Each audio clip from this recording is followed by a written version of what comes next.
बिस्मिल्लाहिर्रहमानिर्रहीम। Welcome back to my YouTube channel. I hope आप सब ठीक होंगे व्यूवर्स। आज हमारे किचन में बनने जा रहा है बकरी के सिरे का सालन। वैसे भी बकरा ईद आने वाली है तो आपकी ये रेसिपी बहुत काम आने वाली है व्यूवर्स। तो आप इस रेसिपी को एंजॉय कीजिए। सेम मेथड से सेम तरीके से आप इस रेसिपी को बनाइए अपने किचन में। मुझे अपना फीडबैक दीजिए, मेरे चैनल को सपोर्ट कीजिए, लाइक कीजिए, सब्सक्राइब कीजिए, फ्रेंड्स एंड फैमिली में शेयर कीजिए। तो चलिए व्यूवर्स रेसिपी की तरफ चलते हैं। सबसे पहले हमने यहाँ पे 1 ऑनियन लिया है, 2 टमाटर लिए हमने, 2 सिरे का गोश्त लिया है हमने। सबसे पहले हम प्रेशर कुकर लेंगे। सिंपल इसमें हम गोश्त डालेंगे। गोश्त डालने के बाद इसके अंदर हम प्याज डालेंगे। इसको हम कट नहीं करेंगे, साबित प्याज हम इसमें शामिल करेंगे और साबित जो हमने टमाटर लिए हैं वो इसके अंदर हम शामिल करेंगे। और सिंपल इसमें 1 जग पानी डाल के इसको उबालने के लिए हम चढ़ा देंगे। 1 प्याज लिया है हमने और 2 टमाटर इसके अंदर ऐड करेंगे और सिंपल हम इसको कवर करेंगे और इसको हम चूल्हे पे चढ़ा देंगे। 1 जग इसमें हमने पानी शामिल किया है।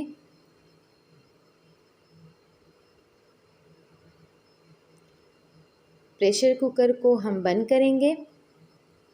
बंद करने के बाद इसको हम गैस पे चढ़ाएंगे और आधा घंटे के लिए हम इसको पकाएंगे अच्छे से। जब ये अच्छे से गल जाएंगे तो फिर बाकी का प्रोसेस हम बाद में करेंगे। आधा घंटा हो चुका है और प्रेशर कुकर को हमने ओपन कर लिया है। इस तरीके से आप देख सकते हैं अच्छी तरीके से सिरी का गोश्त है वो गल चुका है। अब जो अनियन हमने इसमें शामिल किया था और टमाटर हमने इसमें शामिल किया था उसको हम सेपरेट कर लेंगे। एक प्लेट में हम इसको हटा देंगे और हमने यहाँ पे एक पैन ले लिया है, कढ़ाई ली है हमने। यहाँ पे लहसुन, अदरक और हरी मिर्चों का पेस्ट इसके अंदर हम शामिल करेंगे। लहसुन और अदरक के पेस्ट को हम थोड़ी देर के लिए भूनेंगे। भूनने के बाद जो टमाटर और प्याज हमने गोश्त के साथ गलाए थे वही प्याज और टमाटर हम इसके अंदर शामिल करेंगे। टमाटर की स्किन जो है वो हमने रिमूव कर ली है। यहाँ पे हम थोड़ा सा गरम मसाला ऐड करेंगे, थोड़ा सा ज़ीरा है और जो मिक्स मसाला होता है गरम वही हमने इसमें शामिल किया है। आप देख सकते हैं टमाटरों की स्किन हमने रिमूव कर ली है। वही प्याज और टमाटर इसके अंदर हम शामिल करेंगे। आप देख सकते हैं कि चंद सेकंड में टमाटर और प्याज जो है वो अच्छे तरीके से लहसुन में कितने जल्दी से मैश हो जाएंगे। इसीलिए हमने इसको प्रेशर कुकर में डाल दिया था ताकि ये अच्छे से सालन में जो है मैश हो जाए। सालन को हम थोड़ा सा ग्रेवी वाला रखेंगे व्यूवर्स।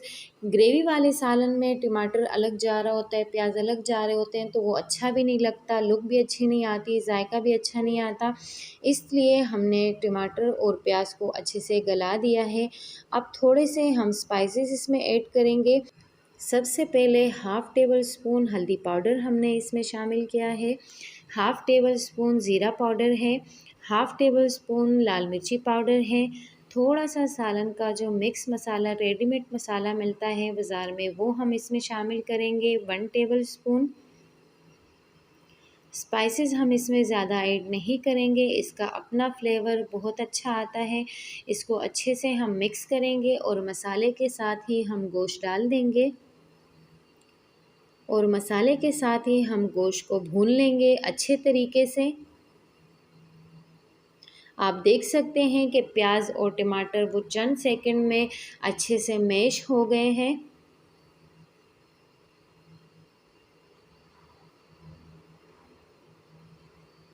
अच्छे से मैश करने के बाद इसके अंदर अब हम गोश्त शामिल करेंगे।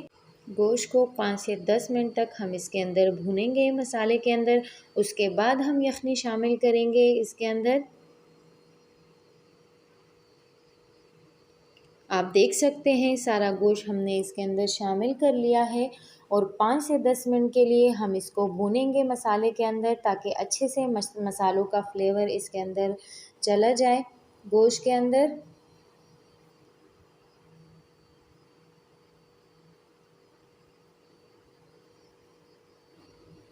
गोश्त को आपने अच्छे तरीके से गला लेना है।